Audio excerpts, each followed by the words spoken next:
السلام علیکم دوستوں، میں ہوں آپ کا ارم اور آپ دیکھ رہے ہیں ڈسکور ٹی وی نیٹورک۔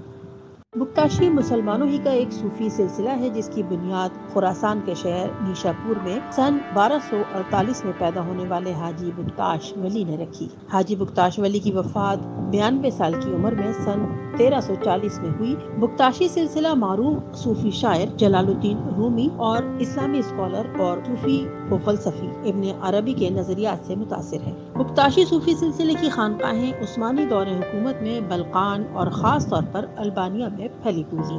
ہر خانقاہ کے شیخ کو بابا کہا جاتا تھا، جبکہ درویشوں کو مرید، اور جو خانقاہ کے سلسلے میں شامل ہوتا تھا اسے منتسب کہا جاتا تھا۔ دیگر اسلامی فرقوں کے برعکس اسلامی قانون کی مختلف تشریح رکھتے ہیں، جیسا کہ اس فرقے کے پیروکاروں کو شراب پینے کی اجازت ہے اور مردوں اور عورتوں کے درمیان کوئی پردہ نہیں ہے۔ بکتاشی فرقے پر مختلف مذہبی تحریکوں کے اثرات نمایاں ہیں، اور یہ اثرات صرف اسلام تک محدود نہیں ہے بلکہ ان پر مسیحیت کے بھی اثرات ہیں۔ بکتاشی صوفیہ کی تحریروں نے صوفیانہ شاعری میں بھی اپنا بھرپور حصہ ڈالا ہے۔ حاجی بکتاش ولی کا سلطنت عثمانیہ کی فوج کے جانثار دستے کے ساتھ گہرا تعلق رہا۔ اس کی وجہ یہ تھی کہ جب سلطنت عثمانیہ کے سلطان اورحان غازی نے حاجی بکتاش ولی کی شہرت سنی تو وہ اپنے چند سپاہیوں کے ساتھ ان سے دعا لینے گئے۔ بکتاش ولی نے ان کے لیے دعا کی اور انہیں ایک علم دیا جس پر ذوالفقار یعنی حضرت علی کی تلوار بنی ہوئی تھی۔ اسی دن سے جانثاروں کا تعلق شیخ بکتاش ولی سے اور بعد میں ان کے صوفی سلسلے سے ہو گیا،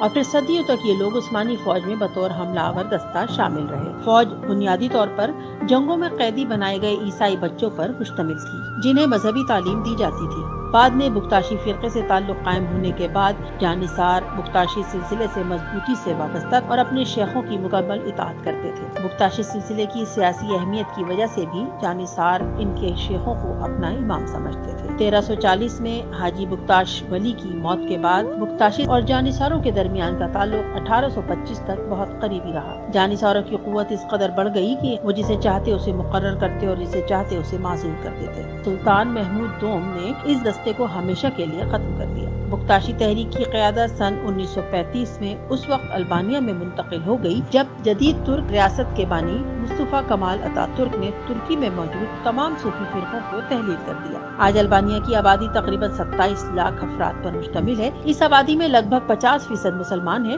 جبکہ باقی کا تعلق باقی فرقوں سے ہے، جبکہ بکتاشی اس 50% مسلم آبادی کا صرف 10%۔ بکتاشی برادری سے تعلق رکھنے والے زیادہ تر افراد بنیادی طور پر البانیہ ہی میں مقیم ہیں۔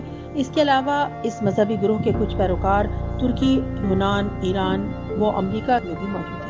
البانیہ کے دارالحکومت تیرانہ میں ان کا عالمی مرکز بکتاش ورلڈ سینٹر موجود ہے، جس میں عبادات اور اجتماعات کے لیے بڑا ہال، تاریخی حوالوں سے بھرا ایک میوزیم، کلینک اور بابا مندی کے انتظامی دفاتر موجود ہیں۔ بکتاشی کافی عرصے سے البانیہ کے دارالحکومت تیرانہ میں ویٹیکن کی طرز پر ایک خود مختار اسلامی ریاست کے قیام کی کوششوں میں مصروف ہے، جو ویٹیکن سٹی ہی کی طرح بالکل ایک خود مختار ریاست ہو، جہاں شراب کی مکمل آزادی کے ساتھ خواتین کو ان کی مرضی کا لباس پہننے کی اجازت ہو اور کسی کے طرز زندگی پر کوئی اصول نافذ نہیں کیے جائیں گے۔ ابھی حال ہی میں البانیہ کے وزیر اعظم ایڈی راما نے بکتاشیوں کی مجوز کردہ خود مختار ریاست کے قیام پر اپنی رضامندی کا اظہار کیا ہے۔ دیکھتے ہیں کہ آیا اس پر عمل ہوتا بھی ہے یا نہیں۔